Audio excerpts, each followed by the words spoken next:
ജോർദാനിൽ നിന്ന് ഇസ്രായേലിലേക്ക് കടക്കാൻ ശ്രമിച്ച മലയാളി വെടിയേറ്റ് മരിച്ചു. തിരുവനന്തപുരം തുമ്പ സ്വദേശി തോമസ് ഗബ്രിയലാണ് മരിച്ചത്. തോമസിന്റെ സഹോദരി ഭർത്താവ് എഡിസന് കാലിൽ വെടിയേറ്റെങ്കിലും പരിക്കുകളോടെ രക്ഷപ്പെട്ടു.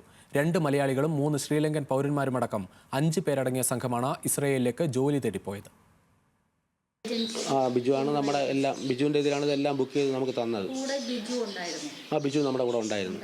അതാണ്ട് നിൻ്റെ കറക്റ്റ് നേരെയാണ് അവൻ ഇരിക്കുന്നത് എന്ന് പറഞ്ഞിട്ട് അളിയൻ്റെ കൈ പിടിച്ചിട്ട് ബാടാ എന്ന് പറഞ്ഞിട്ട് ഒരു 3 സ്റ്റെപ്പ് ഞാൻ കാലെടുത്ത് വെച്ചതേ ഉള്ളൂ. അവർ ഷൂട്ട് ചെയ്ത് എൻ്റെ ഇവിടെയാണ് കൊണ്ടത്. ഫസ്റ്റ് ബുള്ളറ്റ് കൊണ്ടപ്പോൾ എനിക്കങ്ങ് ബോധം പോയി. പിന്നെ ഞാൻ കണ്ണു തുറന്ന് നോക്കിയപ്പോൾ കമാൻഡോ ഓഫീസിൻ്റെ അവിടെയാണ് ഡോക്ടർ എന്നെ ഇതെടുത്തോണ്ടിരിക്കുന്നത്. സാമ്പത്തിക ബാധ്യത തീർക്കാനാണ് തോമസ് ഗബ്രിയേലും എഡിസനും ഏജന്റിനെ വിശ്വസിച്ച ജോർദാനിലേക്ക് എത്തുന്നത്. വാഹനങ്ങൾ മാറിക്കയറിയും കിലോമീറ്ററുകൾ നടന്നും ഇസ്രായേൽ അതിർത്തി കടക്കുന്നതിന് മുൻപേ അപ്രതീക്ഷിതമായാണ് ഇസ്രായേൽ പട്ടാളം വെടിയുതിർത്തത്.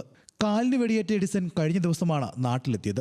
എന്നാൽ ഗബ്രിയേൽ മരിച്ചത് അറിയുന്നത് ഇന്ത്യൻ എംബസി മെയിൽ അയച്ചതിന് ശേഷം. ജഡ്ജിൻ്റെ അടുത്ത് എത്തുന്നവരെ അളിയൻ്റെ പാസ്പോർട്ടും ഈ 5 പാസ്പോർട്ടുമാണ് അവിടെ കാണിക്കുന്നത്. ഈ ജയിലിൽ വന്നപ്പോൾ അളിയൻ്റെ പാസ്പോർട്ടില്ല.